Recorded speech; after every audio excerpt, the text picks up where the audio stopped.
Haji secara bahasa dengan membaca huruf pertamanya dengan fathah atau kasroh berarti bermaksud atau berniat menuju sesuatu, khususnya ke tempat yang diagungkan.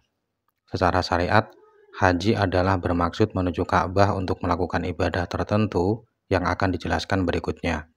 Ibadah haji merupakan bagian dari ajaran agama yang sudah sangat lama. Diriwayatkan bahwa Nabi Adam alaihissalam menunaikan haji sebanyak 40 kali dengan berjalan kaki dari India.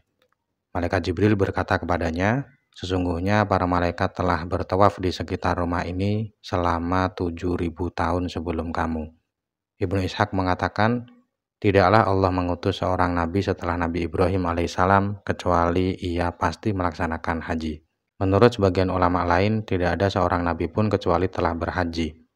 Berbeda dengan pendapat yang mengecualikan Nabi Hud dan Nabi Soleh. Sholat lebih utama dibanding haji, menurut pendapat mayoritas ulama. Berbeda dengan pendapat Qadhi Husain yang menyatakan sebaliknya. Haji diwajibkan pada tahun ke-6 Hijriah menurut pendapat yang paling kuat.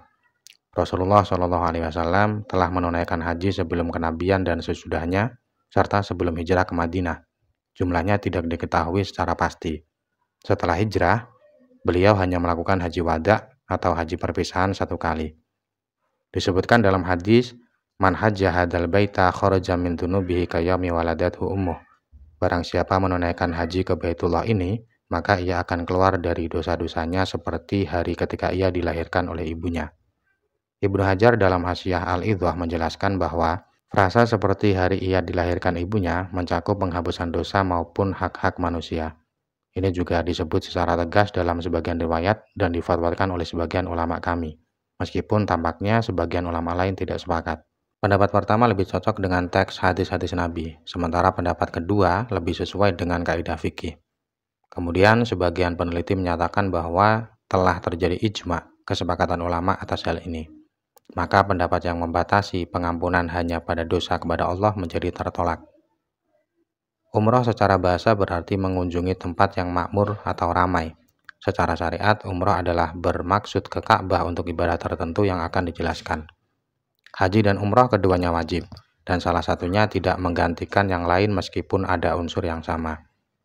Hadis ketika Nabi ditanya apakah umroh itu wajib, beliau menjawab tidak, adalah hadis lemah menurut kesepakatan para ulama, meskipun dinyatakan sahih oleh At-Tirmidzi. Haji dan umrah diwajibkan atas setiap muslim yang balik, berakal, dan merdeka. Maka, anak kecil, orang gila, dan budak tidak diwajibkan haji dan umroh. Namun jika mereka melakukannya, maka itu dihitung sebagai ibadah sunnah, bukan ibadah wajib. Haji diwajibkan atas orang yang mampu, yaitu yang memiliki bekal untuk pulang pergi, biaya untuk penjaga keamanan, kendaraan atau uang untuk menyewanya bila jaraknya 2 marhalah sekitar 80-90 km atau kurang, dan tidak mampu berjalan kaki. Ia juga harus punya nafkah bagi orang yang wajib ia tanggung selama ditinggal. Syarat wajib lainnya keamanan perjalanan, baik jiwa maupun harta, meskipun yang mengancam hanya perampok yang meminta sedikit. Begitu pula jika naik ke laut, maka jika besar kemungkinan selamat, wajib haji. Jika besar kemungkinan tenggelam atau ragu, maka tidak wajib bahkan haram menaiki kapal itu.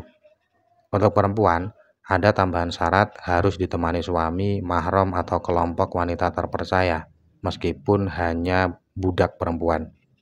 Ia haram bepergian sendirian walaupun jaraknya pendek atau ikut kafilah besar. Namun untuk haji fardu saja, boleh pergi dengan satu wanita terpercaya.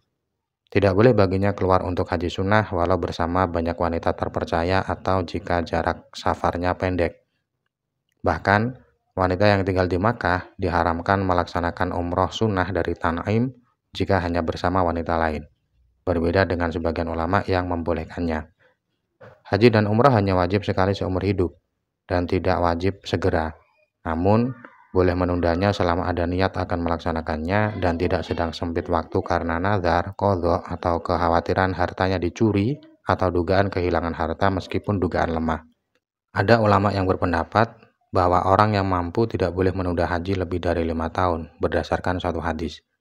Jika ada orang mati dan memiliki kewajiban haji atau umroh, maka wajib diambilkan dari hartanya seperti halnya pelunasan hutang. Jika ia tidak meninggalkan harta, maka ahli warisnya disunahkan mewakilinya. Jika ada orang lain yang berhaji untuknya meskipun tanpa izin, tetap sah. Jika ada orang jauh dari Makkah dan tidak mampu haji sendiri karena tua renta atau sakit menaun, boleh mewakilkan orang lain dengan biaya standar, selama sisa hartanya mencukupi kebutuhan dirinya dan keluarganya. Namun, tidak sah mewakilkan kecuali dengan izinnya, karena haji memerlukan niat, dan orang yang sakit masih termasuk orang yang punya kapasitas berniat dan memberi izin. Rukun haji ada 6. Yang pertama ihram, yaitu niat untuk masuk ibadah haji. Karena sabda Nabi, innamal a'malu binniyat, sesungguhnya amal itu tergantung niat. Tidak wajib mengucapkan atau melafadzkan talbiyah, namun sunnah. Niat harus diucap dalam hati dan sunnah di lisan. Misalnya, nawaitul hajja wa ahramtu bihi lillahi ta'ala, labbaik Allahumma labbaik. Rukun yang kedua wukuf di Arafah, yaitu hadir di Arafah walau sebentar, meski sambil tidur atau lewat. Sabda Nabi, al-hajju Arafah, haji itu adalah Arafah. Masjid Ibrahim dan Amirah tidak termasuk Arafah. Waktu wukuf dari tergelincir matahari 9 Dzulhijjah sampai terbit fajar 10 Dzulhijjah. Sunahnya adalah menggabungkan siang dan malam di Arafah. Kalau tidak, maka wajib menyembelih dam. Rukun yang ketiga tawaf ifadah. Dimulai sejak pertengahan malam hari raya kurban. Ini adalah rukun yang paling utama, bahkan lebih utama dari wukuf menurut mayoritas ulama. Rukun yang keempat sa'i antara Safa dan Marwah sebanyak 7 kali. Dilakukan setelah tawaf kudum bila belum wukuf di Arafah, atau setelah tawaf ifadah. Jika ragu jumlahnya sebelum selesai, ambil yang paling sedikit karena itu yang yakin. Diharuskan memulai dari Safa dan diakhiri di Marwah. Laki-laki disunahkan menaiki bukit, berjalan cepat di tengah-tengah sa'i, dan berjalan biasa di awal dan akhir.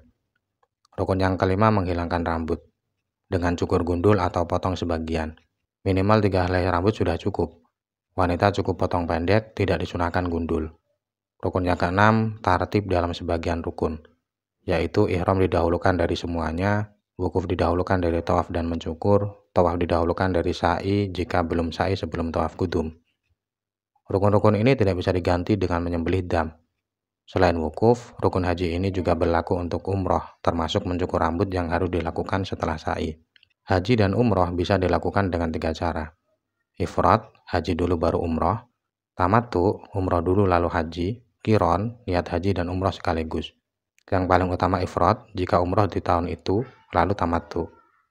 Tamattu dan qiron diwajibkan menyembelih dam, kecuali bagi penduduk Makkah atau sekitarnya dalam 2 marhalah. Syarat tawaf ada 6. 1. Suci dari hadas dan najis. 2. Menutup aurat bagi yang mampu. Jika terbuka saat tawaf, maka wajib menutup dan melanjutkan. 3. Niat tawaf, jika tidak menyatu dengan haji dan umroh. 4. Memulai dari Hajar Aswad dengan seluruh badan sejajar. 5. Ka'bah berada di sebelah kiri, seluruh badan harus di luar Hijr Ismail dan Sadarwan. Yang keenam, 7 putaran secara yakin. Disunahkan menyentuh dan mencium Hajar Aswad, menyentuh rukun Yamani, dan menyentuhnya pada putaran ganjil lebih ditekankan. Laki-laki disunahkan berlari kecil atau rommel pada 3 putaran pertama dan berjalan biasa pada 4 terakhir. Disunahkan juga mendekat ke Ka'bah selama tidak menyakiti orang lain, dan menjadikan bagian tengah selendang di bawah pundak kanan dan 2 ujungnya di atas pundak kiri atau ittiba pada tawaf dan sa'i. Disunahkan sholat 2 rakaat di belakang makam Ibrahim setelah tawaf.